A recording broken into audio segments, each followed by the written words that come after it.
Is this the most dramatic Champions League season you have seen? It's been crazy, hasn't it? It has been. It's been good. Yeah, I think bonkers. so. When you think of the upsets, the comebacks, yeah, I'm going to say yes to that. You stand by your comment that the quality is still higher in the World Cup? Yeah. It's not a shame. I certainly stand by my belief that the World Cup is a bigger tournament. Ah, that's a different conversation. Aye. Okay, that's the higher prize. I'll stand by that. Move on. I'm not picking a fight with you today. He's all right today. Eh? I don't know, he's still a bit edgy. Edgy, yeah. He's getting involved in Twitter spats, the old... Not anymore, I'm switching off. You know, I have a question. Can I switch off my notifications on Twitter? Mm-hmm. And, no, I mean, like, I don't even see them. No, you can switch to, you can, you know this. You can switch to either just verified or people that you follow. And so you'll only see people that you follow. I don't want to tweet anybody. I don't want anybody to tweet me. I just want to read stories. All right, then. Well, just don't press the notification button. I want to switch off the whole thing. Just don't press the button. If it's there, I'm going to push the button. Just lights up that little button. The good news is, when you do press it, is that people are not really easily offended, are they? No? Okay. Well, I'll try. It's the end of the world, isn't it? I'll try that. A game of football. I don't have that button. 24 hours later, 36 hours later, a week later, it's still there, bubbling along. Yeah. I like how somehow you being a rubbish goalkeeper influences your opinion quite a bit. Biased against Roma. Yeah. It's a rubbish. Where does Manchester United need to improve so they can mount a challenge for the Premier League next season? They're a right goalkeeper. That's fine. Oh, yeah, without question. Central midfield, absolutely. What he's going to do with Pogba. Yeah.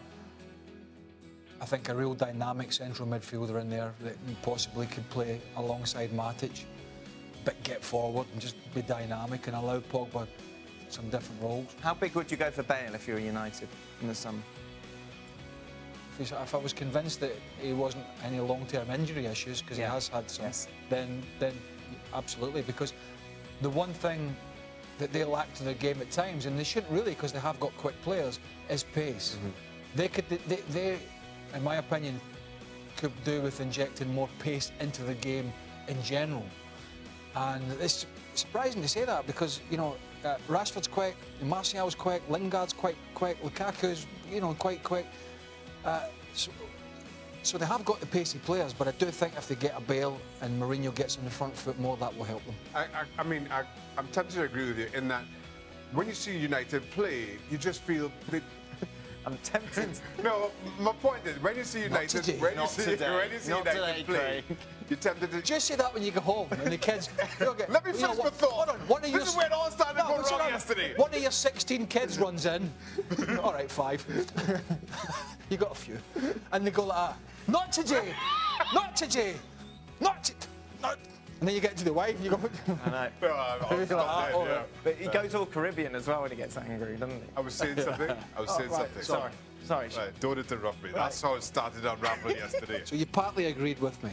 Right, no, what I'm saying, when you see United play, you think they don't play at any pace. But then you look at the players, they all have pace. And I think is a conflict of personalities between what you expect from United and what Jose Mourinho gives you. If United win the FA Cup and finish second in the league, has this been a successful second season for Mourinho? It's been I'd say yes. It's been okay, yeah. Yeah, it's been okay. Again, I mean, we can talk about Barcelona going out to Roma and this, the man. I know it wasn't like a 3, but going out to Sevilla was, you know. Yeah. But still, you get silverware. You finish second, you get decent amount of points, and you win the FA Cup. Yeah. But next season, that's the difference. Who would have had a better season between Manchester City and Liverpool if Liverpool go on to win the Champions League? We had this discussion the other day. Oh, I was involved in that, I think. Oh, you should listen to the show when you're not here. City. Why are you smiling like that? I'm just looking at his face. Well, City's season, I mean, it's hard to quantify. Because most of us picked City at the start of the season to win the league. Yes. We didn't think it would be as comfortable and as attractive as it's been. but I think almost everyone to a man picked them, but absolutely nobody. Nobody even put Liverpool in the running for this. But I still think that the league is your bread and butter, and City winning the league gives them the edge in that regard. But at the same time, you also recognise that there's a shift in that there's a bigger focus, certainly from a fan's perspective, on the Champions League. I think that could have detrimental knock-on effect down the road, but still, for me, being old school, the league. If it was next season, it would be slightly different, yeah? Would that be right? If, say, Manchester City win the league again next season, but Liverpool would win the Champions League, then I think because this is City's first season of doing so, then maybe they would win. No, I still think. Still think, yeah. Unless you're talking about Liverpool winning the Champions League back-to-back. City have been incredible this year. I mean, they have domestically as well. Played some great stuff. And no, I'm not paid by Man City, as somebody suggested last night. I saw that. Did someone say that? Yeah, somebody said. So, are you paid by Manchester City to talk good about them and bleep about Manchester United? Oh yes, you'll love that one. Yeah, it's like the De Bruyne Pogba. Yeah, I'm not paid by them, but you know, I could send my address if they want to send a cheque. Every little helps. That is it. We are done. ESPN FC, just a reminder, with you Tuesday to Friday. Some big news next week. Be sure to check us out on our new exclusive home on ESPN+.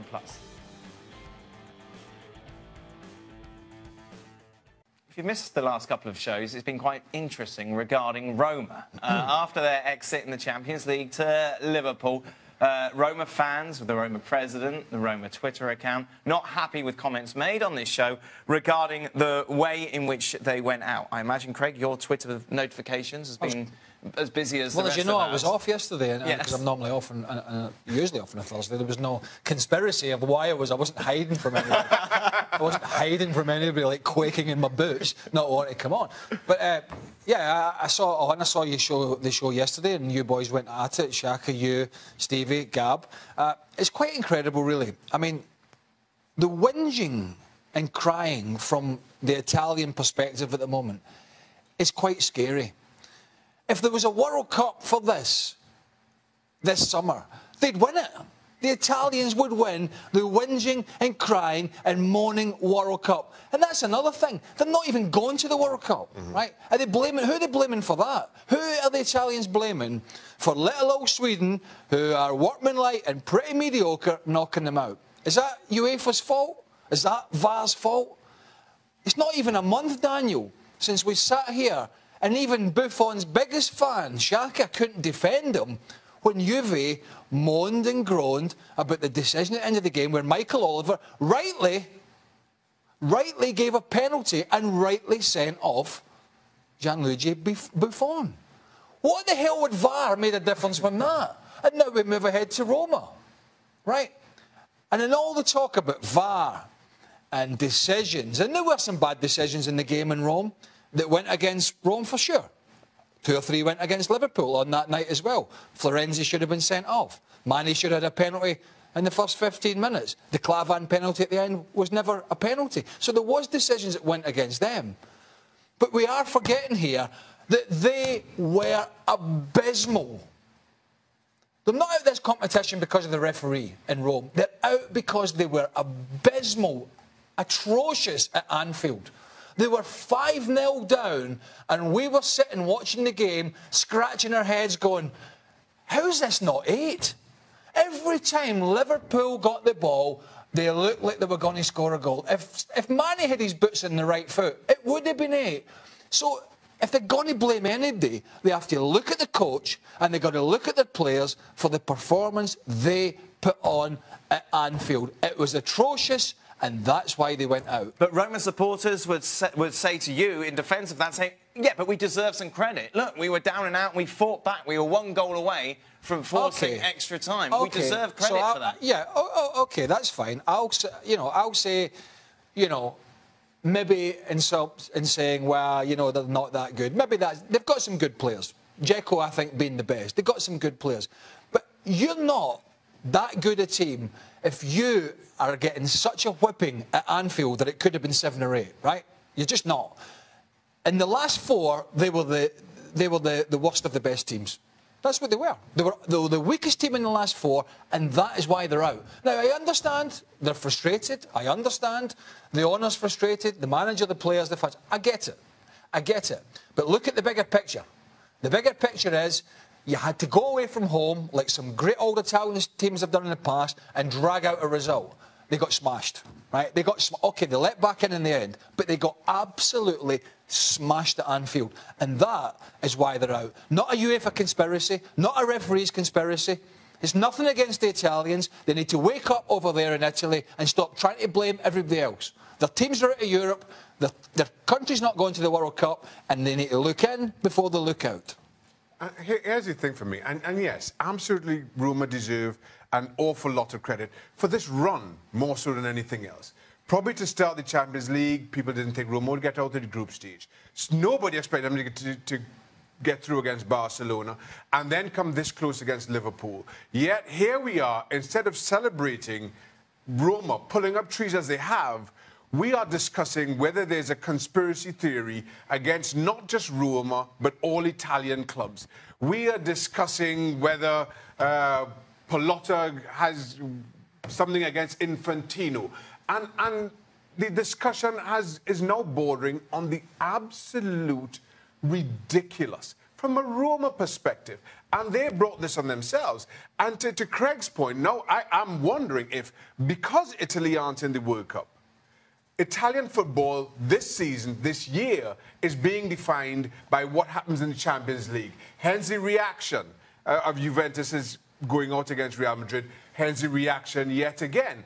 That can be my only explanation as to why it is bordered on the ridiculous as it has.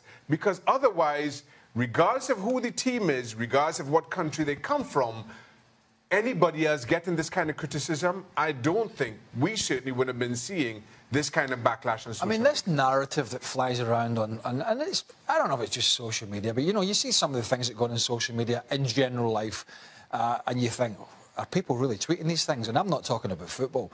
And when you take it into the football sphere, it's kind of just as bad in that kind of scene. But this narrative that, oh, there's an EPL bias on the couch here. And, yeah, we do talk more about Premier League on here, but it is the league that's watched the most around the world, and it's English-speaking. But we also have journalists who cover all the other leagues, and we talk about it. But this narrative that if it was the opposite way around, we would be somewhat arguing for Liverpool. Well, if Liverpool had gone away from home in the first leg and had played and been smashed the way Roma were, I think we would have been equally, if not more heavily, criticising of Liverpool. We smashed Spurs for the way they went out against Juventus. Correct.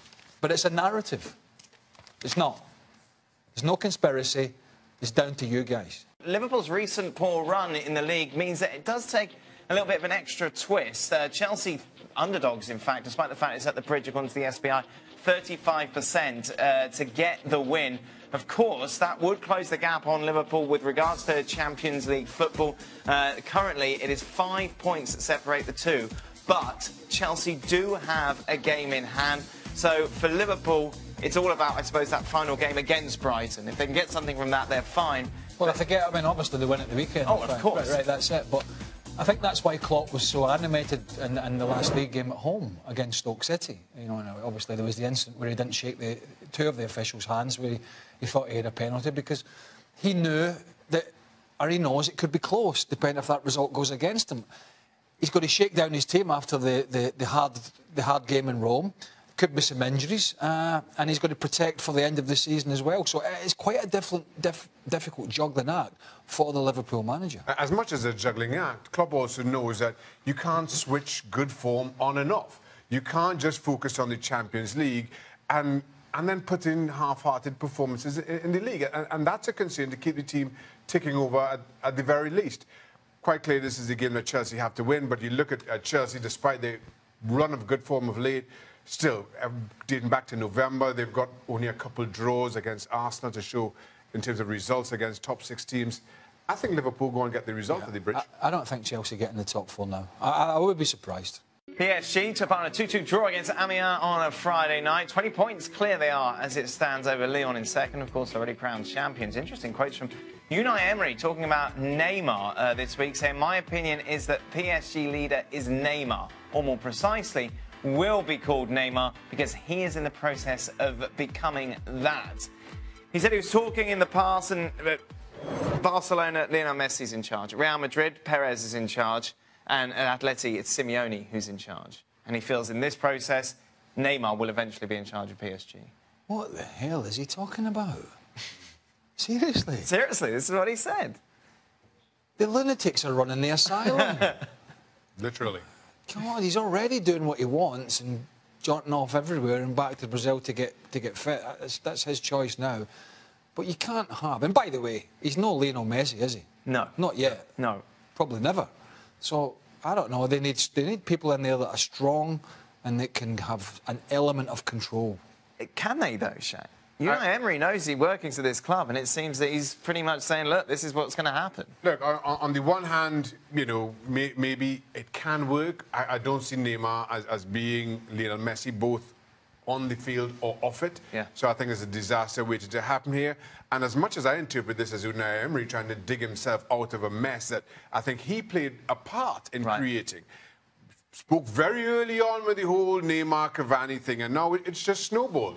And now Unai Emery, looking for another job, has to kind of separate himself from that mess, and this is his attempt to do it. But yeah, he played a part. Here's the deal: whoever comes in, whether it's Tuchel or not, that replaces this guy.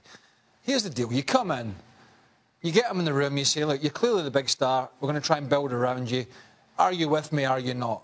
But here's the rules. You train when I want you to train. You rest when I want you to rest. You travel when I want you to travel. And you dig in with your teammates. Now, if you don't want to do any of that, let's discuss you going somewhere else with the owners. Because you're not good to me. Yeah. If you're only half-hearted, you're not good to me, you're not good to your teammates. You need a manager with the personality to be able to do that. And I'm not sure if Thomas Tuchel is that manager. If he has that personality, if he commands that respect in a dressing room. And the fact of the matter is, the managers who can in today's game, I'm not sure that PSG is necessarily going to be their port of call, because you're going to win the league regardless by 20-odd points, and ultimately you're only judging what happens in Champions League. Yeah. And I'm not sure that's an attraction for a manager who wants to work day in, day out with their club.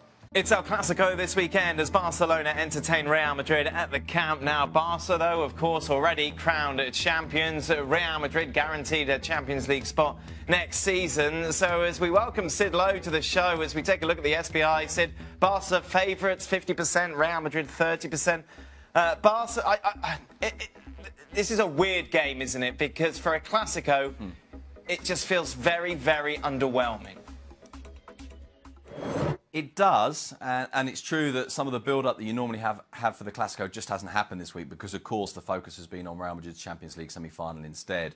But I think when the game comes around, it will still feel like a big deal, and I think it matters to both teams in terms of this kind of eternal and ever so slightly tedious debate about whose season has been better. And that's been going on all the way through the last 2 or 3 weeks, basically since Barcelona were knocked out of the Champions League. And in that kind of debate about, is a double better than a Champions League? Is a Champions League better than a double? And in a way, I mean, first of all, it kind of doesn't matter. But, of course, emotionally, it does matter for both sets of fans. There's no doubt about it. It matters to Barcelona fans if Real Madrid win the Champions League. Real Madrid fans believe that they can kind of ride through Barcelona's double if they win the Champions League, not least because it would be a third in a row. I mean, it doesn't make that double any less because Madrid win the Champions League, but it will make it feel like this. So I think what this game does is it offers Real Madrid the chance to beat Barcelona and say, you see, we're better than them, even if they won the league, and now we're going to win the European Cup. And by the way, at the same time, of course, deny Barcelona the chance to have a season in which they win the league without losing a single league game, which would be historic. From Barcelona's point of view, the complete opposite is true. The chance to beat Real Madrid and win the league and not being beaten at all in the league is their way of saying, well, look, the European Cup, weird things happen. Before I ask you who's had the better season, Sid, have a think about that. Please don't ask me that. It's going to happen. Have a think about what you just said. I'm going to ask you to repeat that in a minute. Right, I understand. Yeah, we have discussed You that are as going to ask me as well, aren't you? I can see it coming. Well, we've had that. We've had this discussion on the show. Yeah, of well, I don't know if it was much of a discussion, but we had a chat about it. So, did Real Madrid beat them there earlier in the season, didn't they, in the Cup? In the Spanish Cup. In the Spanish Cup as well. So I suppose in the Super Cup. Super Cup, yeah. In the Spanish Super Cup, yeah, but not once the kind of obviously the Spanish Super Cup, their equivalent of the Charity Shield. So once the kind of the season proper, if you like, gets underway, Real Madrid haven't beaten Barcelona. Yeah, but they're counting that, aren't they? Oh, there will be. Oh, absolutely. Of course, yeah. I understand fans' perspective. Fans, you know, want bragging rights. Well, we've done this, that. From a player's point of view, like, how much do you genuinely care about breaking this unbeaten record? I think now that it's there, and it's there to be broken, yes. Now it matters. The league's won, that's all wrapped up and tied in a nice little bow. From a Real Madrid perspective, if you're in that Real Madrid locker room, is everyone going, right, let's do it? Absolutely. You want to deny Barcelona every opportunity to celebrate as you can. The league's won, the cup's won, there's nothing you can do at this point. If you can take away that writing of history for Barcelona, yes. Absolutely. And you know full well that you're on the cusp of writing history yourself in the Champions League with the third in a row. So I think in that respect, it matters to Real Madrid players. You're in the Champions League final, again, going for a treble. You're in your enemy's or rival's backyard, and you can put a stop to it whilst winning the derby as well. So from that perspective, it is absolutely there to play. I don't think because the league title's over and blah, blah, blah, I don't think we're going to see any less intensity in this game. Right. I think that people that watched it a lot longer than me will maybe be able to correct me, but I think historically there's always, I mean, there's been some bad games, but I think that animosity, that intensity is always going to be there in this fixture. I think there's a book maybe that's been written about the animosity and the history between these two. Like, I can't remember who the author was. The thing is, though, with these two, and what we've seen over recent weeks is, regardless of what it is, regardless of how petty it may be, everything is an issue. And this guard of honor thing that's been going on kind of highlights exactly how petty these two can be when it comes to each other. The guard of honour, of course. Real Madrid not going to do it, Sid. Obviously, I don't want to spend too much time on this, but they won't do it because they didn't do it for them after the Club World Cup. Is that right? Well, that's part of the rationale. Although, actually, in fairness, no one at Real Madrid has said that. No one has said, we're not doing it because they didn't. They've just said, we're not doing it. And Zidane, in this sense, ended this brilliantly because he came out in a press conference and said, we're not doing it. End of story. My decision. It's over. Right.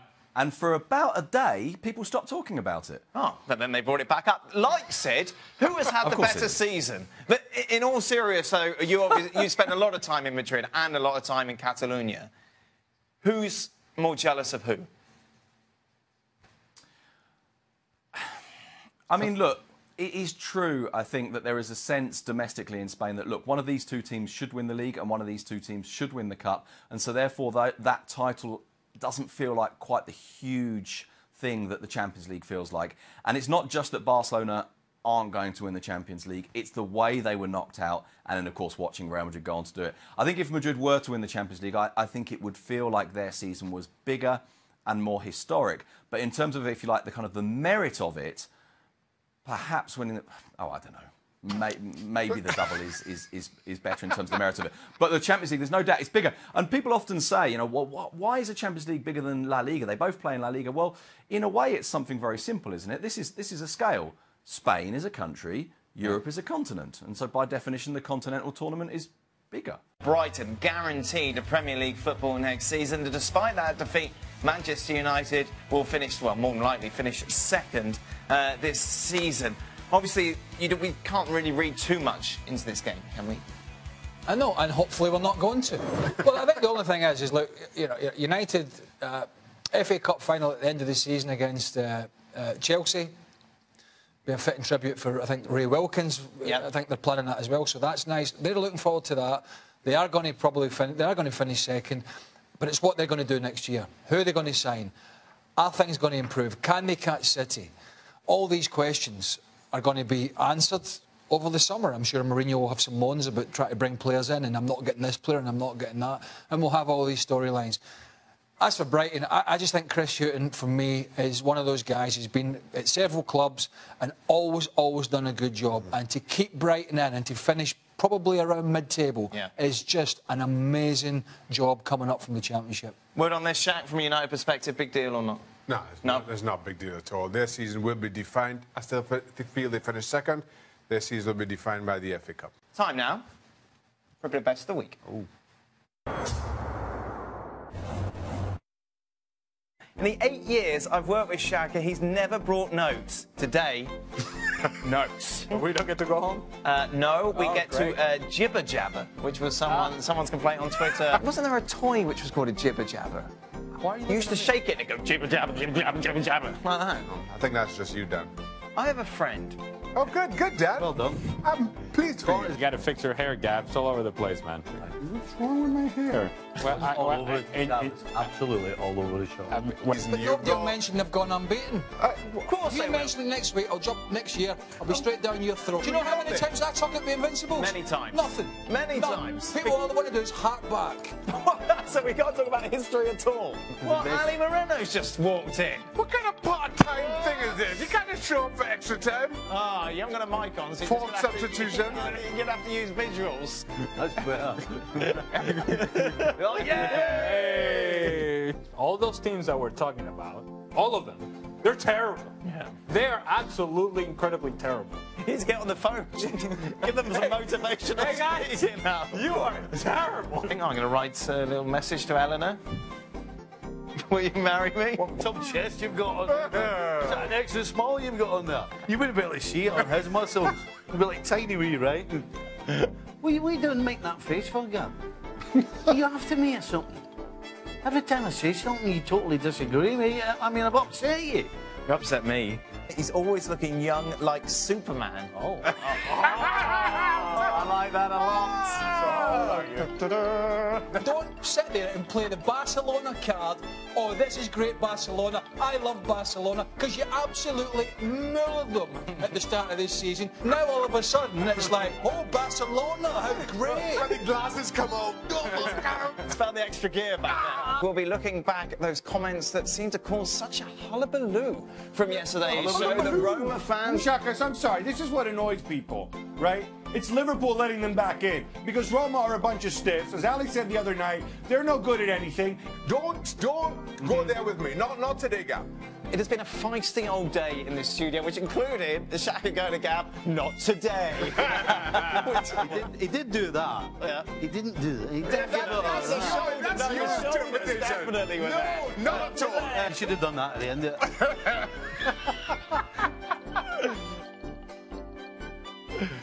Oh, man. Not today, Gab. I had a bad day. You've got that, Gab. I had a bad day yesterday. Well, listen. Wait, that's all right. He's proud of you.